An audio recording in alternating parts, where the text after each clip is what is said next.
home values are gonna crash. You guys know I like to keep my finger on the pulse here with this YouTube channel when it comes to Miami real estate and South Florida real estate in general. So today we're going to make some projections for Miami real estate based on the data that we have so far in December. I'm going to be telling you guys where the market is as of right now, where it's likely going, and then I'll be giving you guys my advice at the end of the video. But I did want to quickly mention that over 90% of the people who watch my videos, that's right, over 90, are actually not subscribed. So if I'm talking about you right now, please consider subscribing.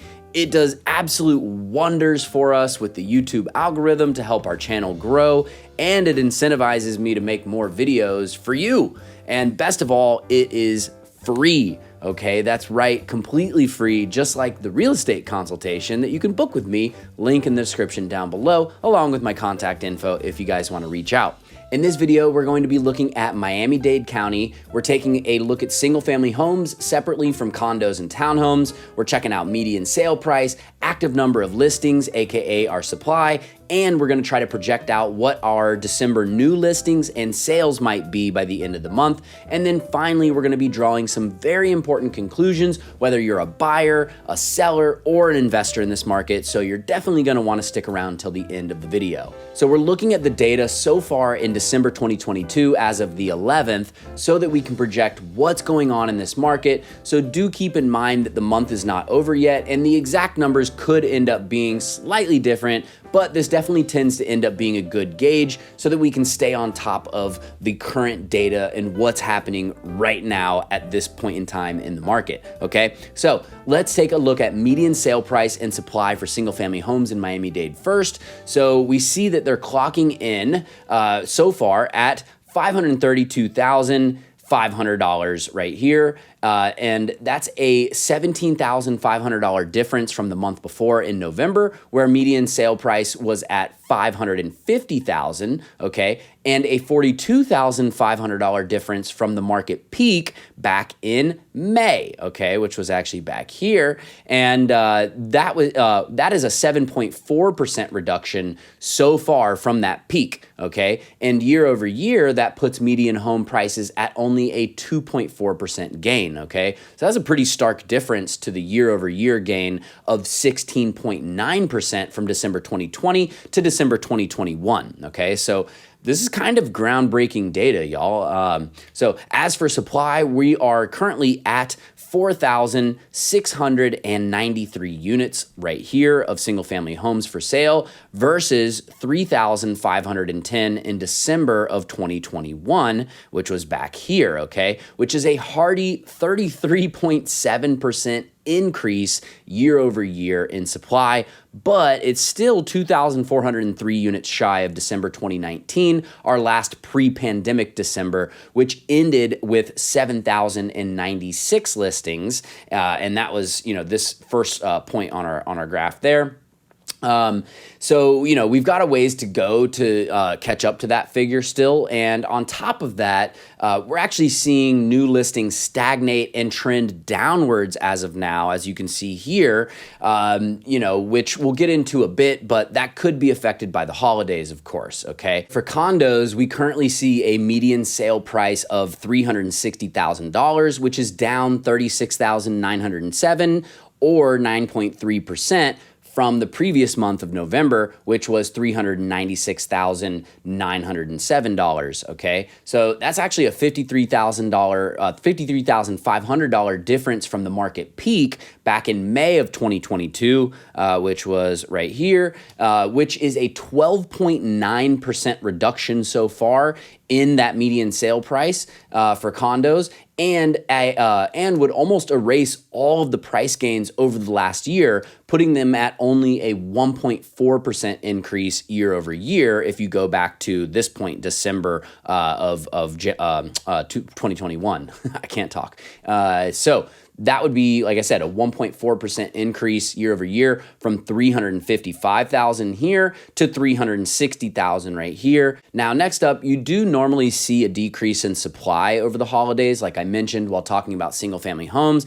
And we have that as well in condos so far in December. However, compared to last December's 8,131 units for sale, we've reduced 8.1% to 7,472 active condos and townhomes for sale, okay? And that's a staggering 52.7% reduction in supply since December before COVID in 2019. So that's just crazy to think about, that from this point in 2019 with our supply, it's decreased 52.7% to right now. So we have a lot of ground to make up for in that category, that's for sure. So next up is new listings and sales for single family homes here. So we see that so far we're at 4,011 new listings and 156 sales. So sales is our blue number there, new listings our green number. And if we extrapolate based on a daily rate for each of those, including a 3-day margin of error, which accounts for the lag of agents updating status changes to their listings on the MLS, then we can project between 1,159 and 1,271 new listings, which compared to 1,418 new listings the month before would be between a 10.4 to 18.3% decline in the number of new listings for single family homes.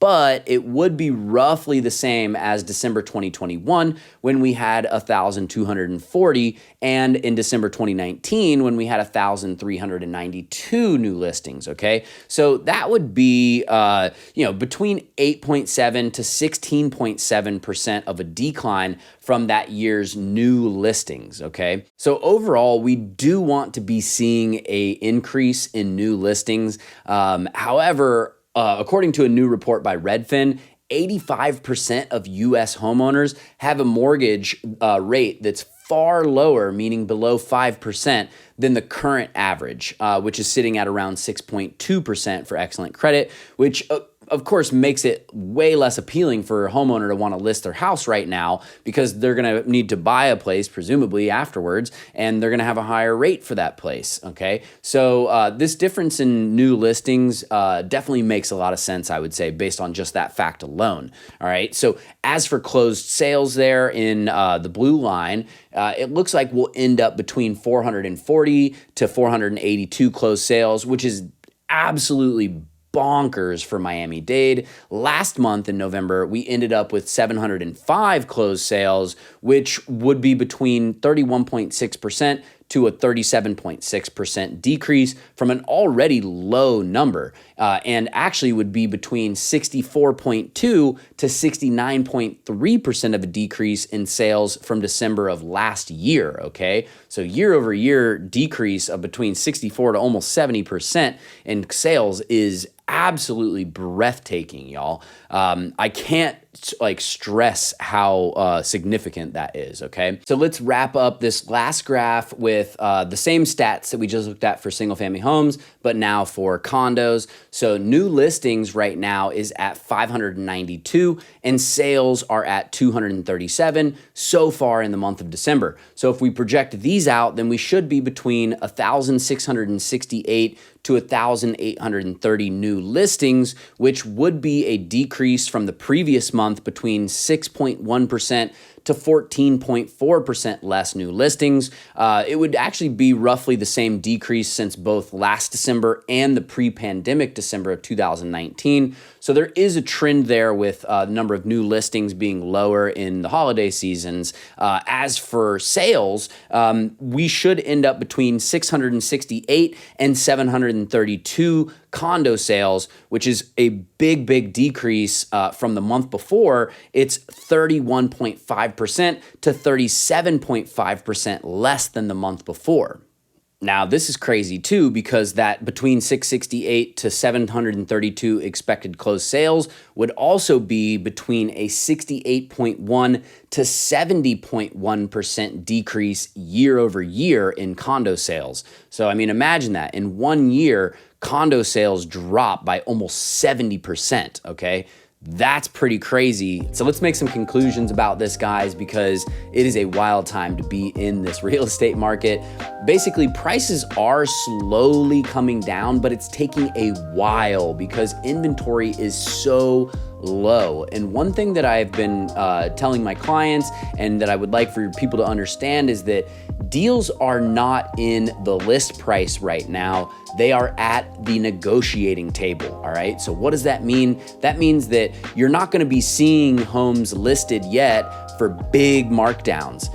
But when you see the final closed price, you realize, hey, a lot of stuff is selling for 10%, 15%, 20% or more less than what it's listed for because the buyer demand just isn't there. I mean, look at the sales numbers that I just showed you guys, okay? So, another thing, it looks like new inventory is gonna continue reducing as most people have lower interest rates than the market at the current time, which will definitely keep selection limited. However, sales are definitely continuing to slow as well, which means that things could be far worse as supply and demand goes if we had still high amount of sales, but it'll probably remain pretty bleak as far as low supply until the Fed starts to reverse course with their rate hikes, okay, which is all dependent on inflation. So definitely keep your eye on inflation if you're wanting to get into the real estate market here. But this all could take well into the next year. But what does it mean for you if you're a buyer? Well, you may want to wait a little bit just to kind of see what happens in the next few months with interest rates and with prices, unless you have to buy. There's always personal reasons if you might have to buy, but right now, definitely you're gonna have way less competition. So it could be a good time to buy because if you can negotiate a really good price for yourself, and then, there's lots of options out there right now. Well, not lots, but there's several where you can use 100% financing or low down payment financing as well. And if you can do that and then take the money that you were gonna use from your nest egg as your down payment to buy down your rate from 6.2 to say 5% or so, then you actually could end up probably somewhere similar to where your monthly payment would be if you'd be, waiting to see, when rates came down, if those rates actually did come down and you didn't buy until that point, right? So, it really depends on what kind of situation that you're in. For sellers, listing now while you have little competition could definitely be advantageous. It could be a good strategy if you price your property properly, okay? It's not the month of May anymore. So, you gotta know the market. You wanna be working with a good agent who can properly market your home, your property, your rental, your house for sale, investment property, whatever it is.